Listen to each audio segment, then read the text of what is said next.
у нас на сайті та на сторінці Facebook.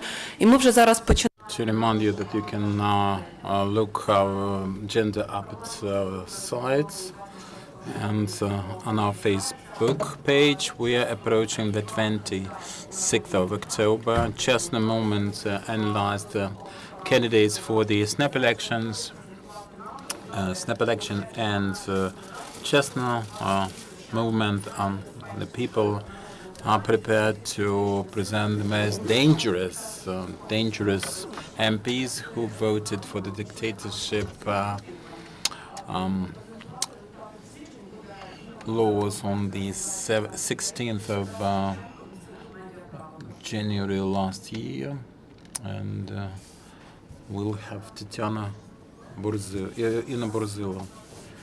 We wanted to analyze all the candidates, but in fact, we have presented only the preliminary result of analysis for the candidates that are officially registered, and the data posted on the Central Election Commission site. Some of them are in the pipeline, and the procedure is not completed yet. So we have some preliminary data that we have to present to influence the quality of candidates, and this is preliminary.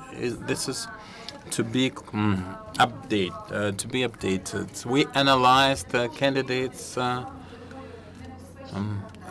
of the so-called category of dangerous candidates. What's the point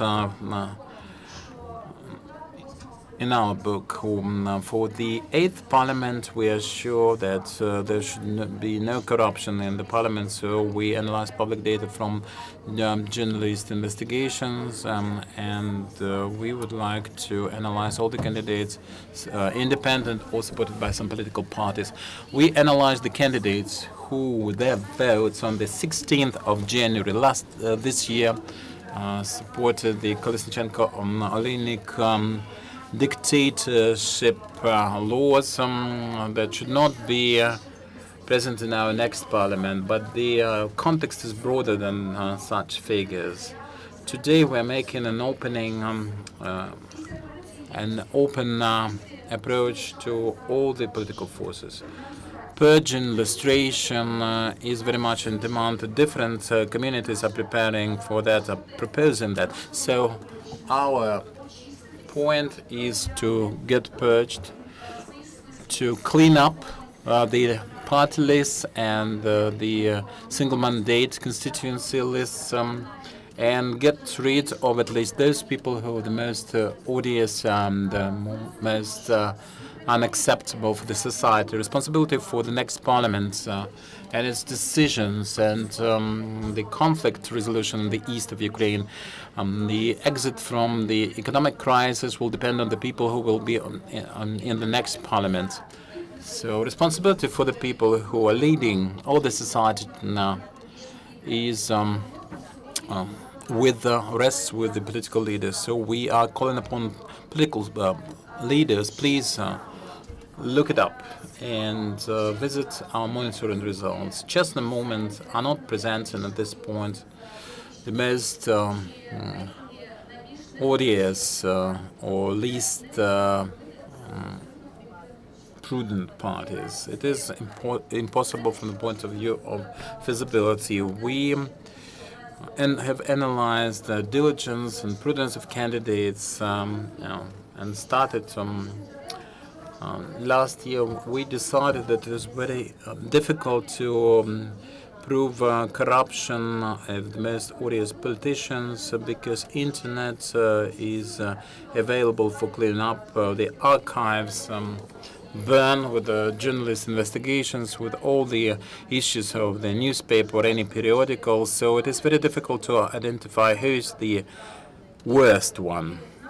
And from our point of view, you can see in the appendix the names. One person with its damage to the budget of the country, for the future of the country, is equal to 10 politicians who are involved in certain irregularities, but their weight is not comparable to that. This is very subjective, so we are presenting for the journalists to go on with the investigations, for the party to pay attention to that, and most importantly, the society, the public should start discoursing the constituencies. And we would like to support the discourse in the constituencies with the evidence that we provide. There's people who deserve being on the parliament and those who do not. Clearly, in our handouts, we present preliminary results of such analysis. We would like to say that we have found approximately 78 candidates who are the suspects on the most sensational investigations. This is to be finalized. The Commission is behind behind their schedule. We have at least 48 suspects in anti-corruption investigations, out of which 31 independent and candidates and 48 supported by the party list or single mandate constituencies lists for the parties. 78 people have voted for the dictatorship laws on the 16th of January. Want to raise their hands without thinking about what they are voting for, or they think that such risks acceptable for the risks are acceptable for the future of Ukraine. And then, in the same way, I would like to turn the floor to draw your basically, I want to draw your attention to the reference with the journalist investigations. What actions we think point to evidence of involvement. You can see that in the annex to the press release. You can look through the names. It's, again, preliminary analysis, and there you can see. Also, I would like to emphasize names of the leaders of some political parties. In particular, that is Yulia Tymoshenko, Yuri Lutsenko, Oleg Tegnebok, Serhiy Tyibko, who are leading the prospects to the parliament, the political forces.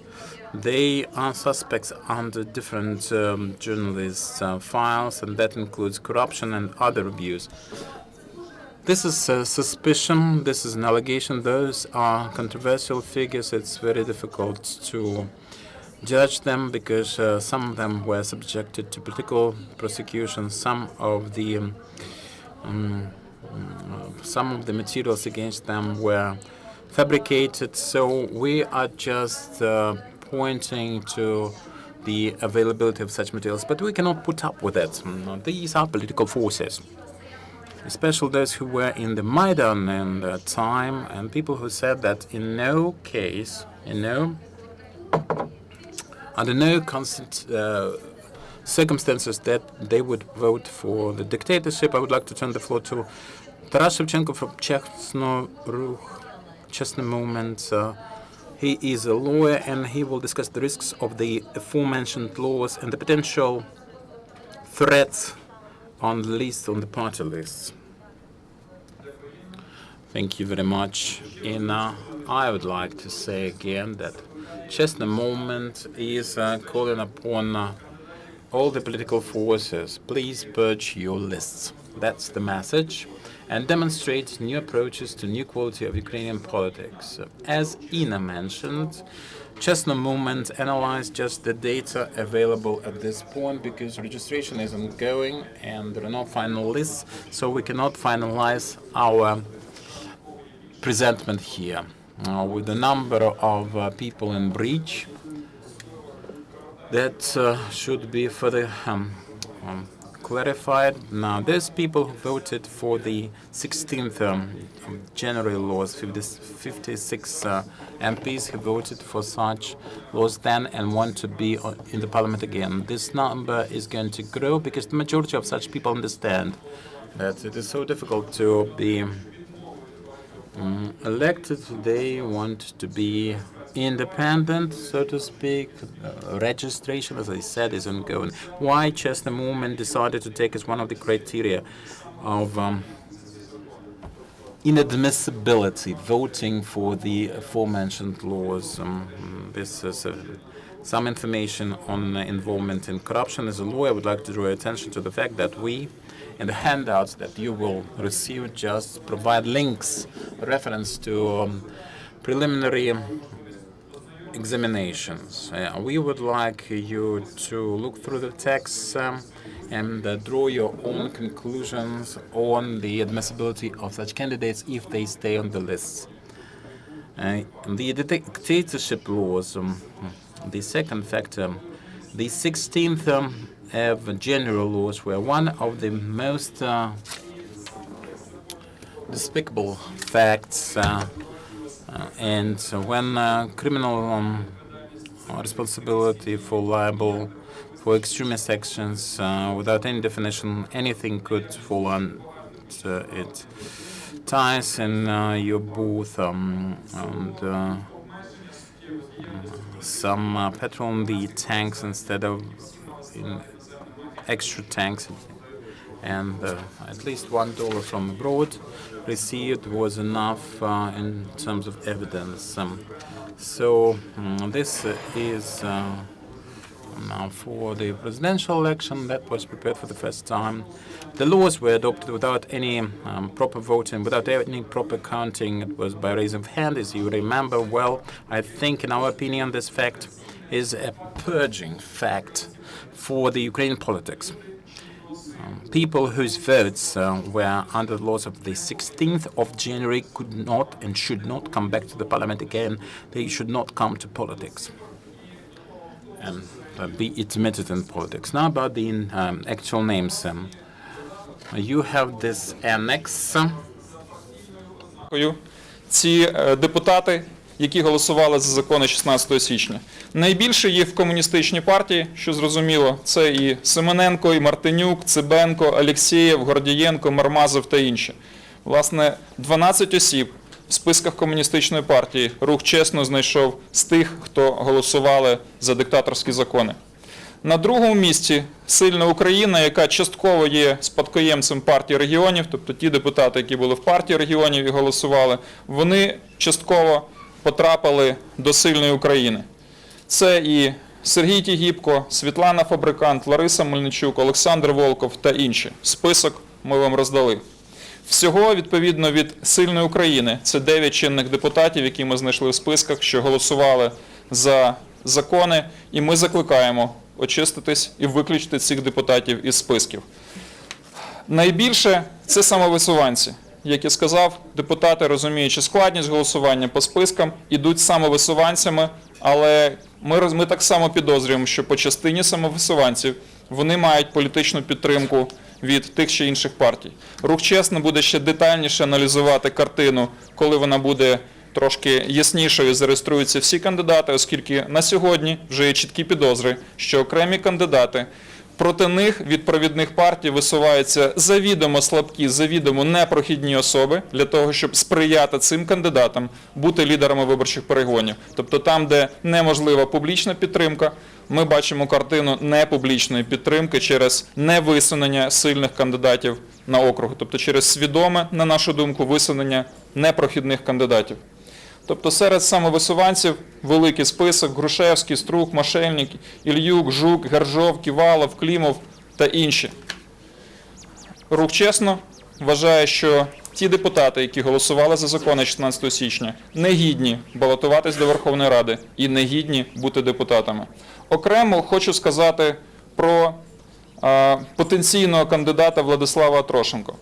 Ми включили його до списку від блоку Петра Порошенка, оскільки на даний момент на з'їзді партії пролунало, що цього кандидата буде підтримувати блок Петра Порошенка. На сьогоднішній момент офіційної інформації про реєстрацію немає, але оскільки була попередня інформація, ми включили свідомо для того, щоб ще раз привернути увагу блоку Петра Порошенка, що висунення будь-яких кандидатів, які голосували за закони 16 січня, з точки зору громадського руху «ЧЕСНО», з точки зору громадських організацій, є неприпустимим.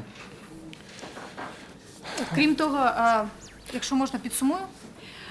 Крім того, ми пам'ятаємо про чисельні заяви пана президента про те, що в його списках і серед кандидатів, яких підтримає його політична сила, в жодному разі не буде тих, хто підтримав диктатуру. Ми сподіваємось, що блок Петра Порошенка почує цей сигнал. Так само, підсумовуючи сьогоднішні результати перед тим, як ми перейдемо до запитань, ми хочемо, щоб цей сигнал попереднього аналізу всіх кандидатів почули абсолютно всі політичні сили. Ще не пізно позбутися цього баласту старої системи. Ще не пізно виконати дійсно свої обіцянки і йти з новими людьми, з новими намірами, з чистою совістю та задекларованими доходами до наступного парламенту. Ще не пізно виключити цих кандидатів зі своїх списків. Це можливо. Тоді просто їх місце в списку залишається вакантним і, відповідно, при розділенні мандату до парламенту проходять наступні кандидати. Це все ще можливо. Головне, що це відповідає запиту суспільства. Отже, ми хочемо сказати, над чим ми продовжуємо роботу. Рух «ЧЕСНО» презентує, безумовно, повний аналіз кандидатів. Після того, як завершить ЦВК свою реєстрацію кандидатів і оголосить остаточний список. Крім того, що ми аналізуємо фігурантів антикорупційних розслідувань та голосувальників за 16 січня і виокремлюємо їх як небезпечних кандидатів, ви знаєте, що фокус наш під час цієї кампанії – це фінансова прозорість. Тому ми обов'язково назвемо, попри вимоги закону, яка політична сила спроможеться надати нам повні майнові декларації своїх кандидатів, кому нема чого приховувати, хто нам надасть автобіографії кандидатів, які наразі також не є доступними для виборців, так само, як і декларації, хто зможе прозвітувати про те, хто є їх політичними спонсорами для участі у передвиборчій кампанії. Це надзвичайно важливий момент, тому що за чинним законодавством нам бракує страшезно фінансової прозорості політичних фінансів. Свого часу не вистачило політичної волі шостому скликанню до цього, щоб ухвалити відповідні зміни до закону, тому ми маємо цю недосконалу систему і ті вимоги абсолютно елементарні, як декларація, як фінансовий звіт партії за попередній рік або проміжний звіт партій, вони все ще лишаються на розсуд політиків, чи готові вони це відкрити, чи ні. Я дякую вам за увагу і якщо є питання, ми готові на них відповісти. Я впевнена, що в нас є питання. Якщо можна, я розпочну. У мене питання до пана Тараса. От я дивлюсь. There are many names, and I see Yulia Tymoshenko, and there is reference to Ukrainska Pravda. To me, I have a question to you as a lawyer. Are these grounds sufficient and results of journalist investigation enough to include this person into the list of unsafe candidates and invite people to vote or not to vote? And second question, and how will you promote this? Because this person is part of anti-corruption scandal, so there should be investigation. What are your actions in the future, and what are the grounds for your actions? Thank you. From legal standpoint. Thank you for your question. We considered these questions in election campaign in 2012. I want to focus your attention on the fact that in this election, in this research, we show that there have been accusations against these candidates in corruption. If we do not include certain candidates because they were there in Maidan on the right side, or they're part of parties that we like, that would not be nice. In every list, to every question, there will be a certain question. But if there is information in media, in honest media that shows high investigative journalism standards, if, like Ukrainska Pravda, if those media companies make investigation, we announce that investigation. We give the information of what was written about these politicians. The final choice would be to the voter, and we'll give the same information to parties. But at this stage, we have discussed if we are going to each party, if we remove these first people in the party, and we decided if this information was included, then we will include this information in our reports. Talking about the requirements to criminal code.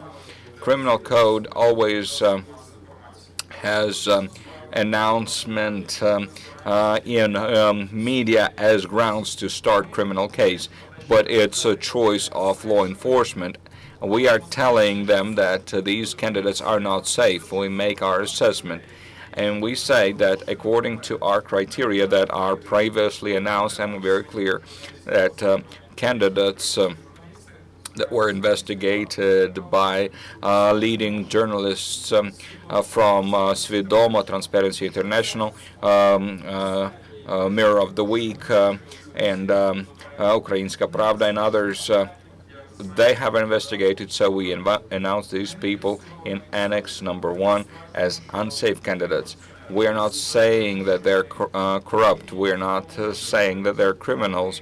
We are just ringing those bells to say that there are potential questions. This is information for journalists, for potential criticism, that we were not just in including someone, or we did not include someone, but this would be public discussion, journalist discussion around these candidates. Новини України. About the selection rules. Why Oles Dovhy is not here, or Viktor Baloga, who has billions and all his family goes into Rada, and I can continue this list. So your criteria of selection are not just. You have right questions, so we understand, and we are saying this data is preliminary. According to our assessment, there were not enough high-weight investigations to include those. Baloga family and others will fill our final list. We will make profiles at the website where we'll give summaries of these investigations, and we'll say what are essences of accusations or corrupt actions for journalists to investigate further, because many very questionable or scandalous people, very few of them have very serious investigative material by a journalist that would not be just attacked by a rival to have reasons to include them in our full investigations. We started from the timetable of Central Election Commission of presenting those candidates. This schedule is delayed. They were going to publish final lists of candidates on 30th of September. I'm not sure even parties will be approving those lists by the date. So I think our final announcement will be October 10th to give enough time for all the voters in Ukraine to consider. We have our network of activists, and there is demand for such information everywhere. I'd like to add, and I'd like to focus your attention, Dovhy is going as self-nominating candidates, and so are the Balogas. And this is edition of self-nominated by political parties. Look here. It says Annex number 2. Those who voted for the laws of 16th of January. Oles Dovhy did not vote. Doesn't matter whether they voted or not. Let me give an answer to your question. In list number 2, there are self-nominating people who voted for 16th January.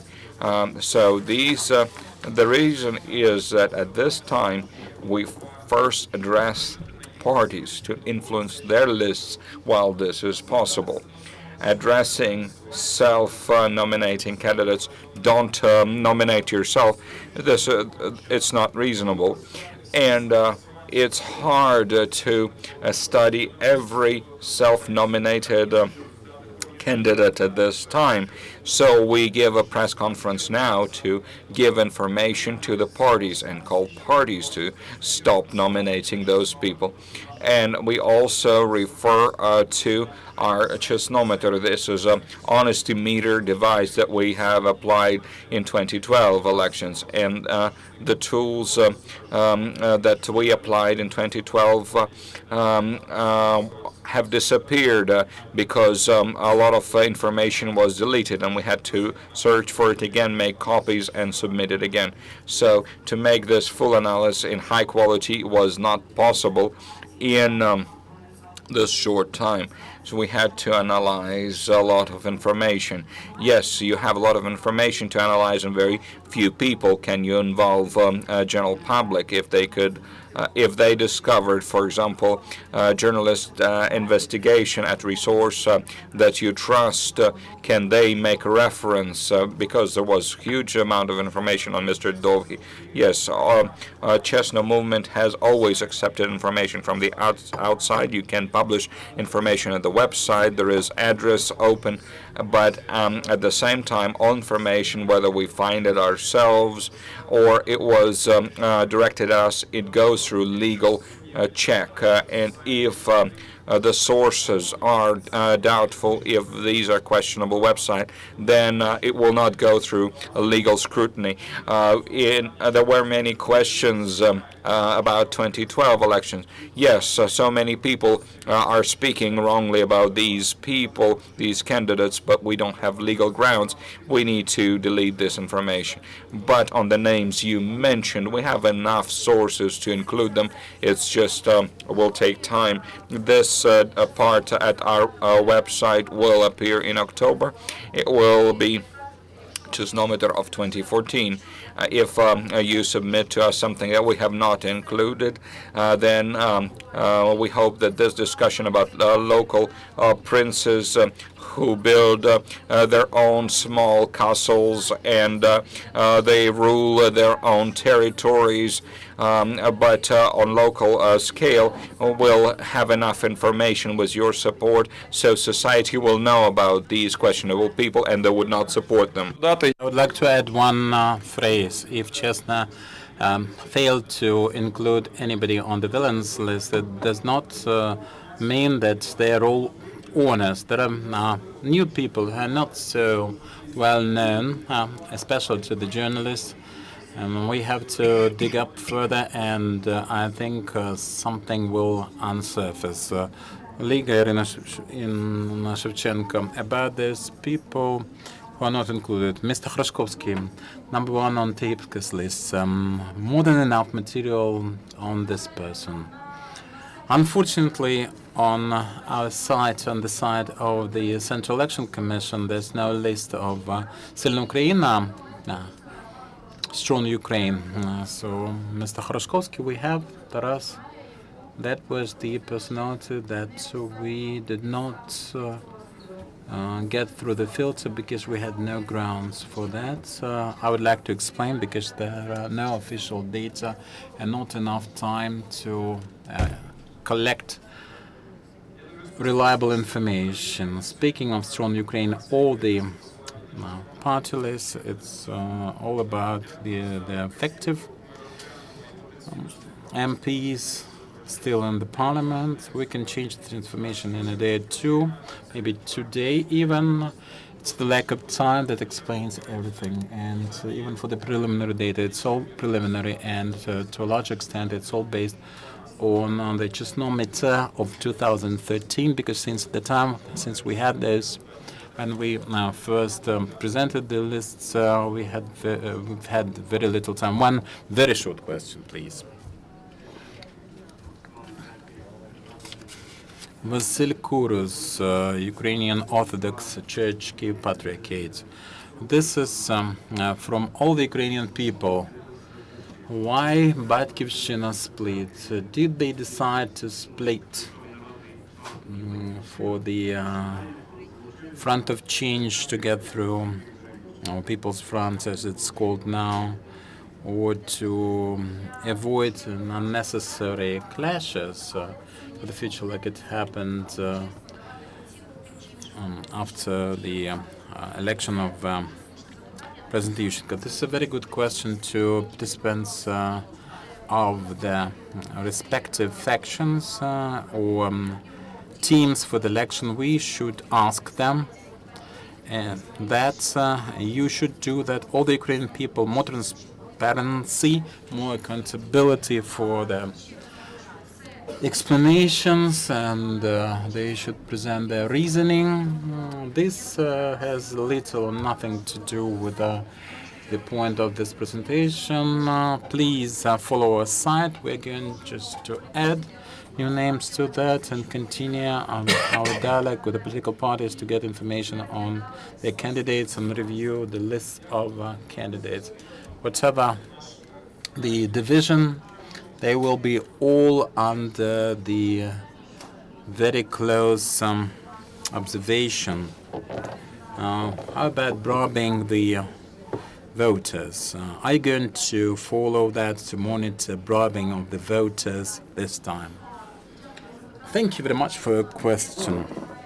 CHESNO movement are not following the election day developments, and we did that based on the materials published in the public space. Traditionally, this is done by Opora, and they follow different techniques.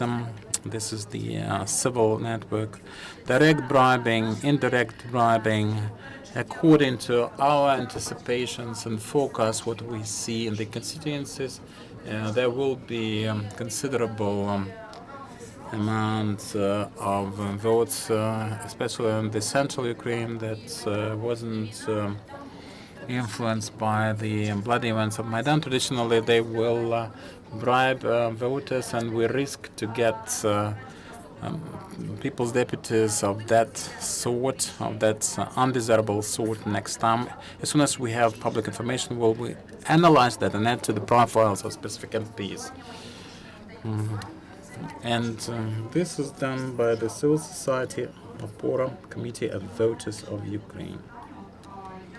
The analysis is done. How this information should be disseminated in the most effective fashion for the general public, like people who have no access to the internet, our senior citizens, maybe some big boards can help something of the kind for the pre-election campaigning.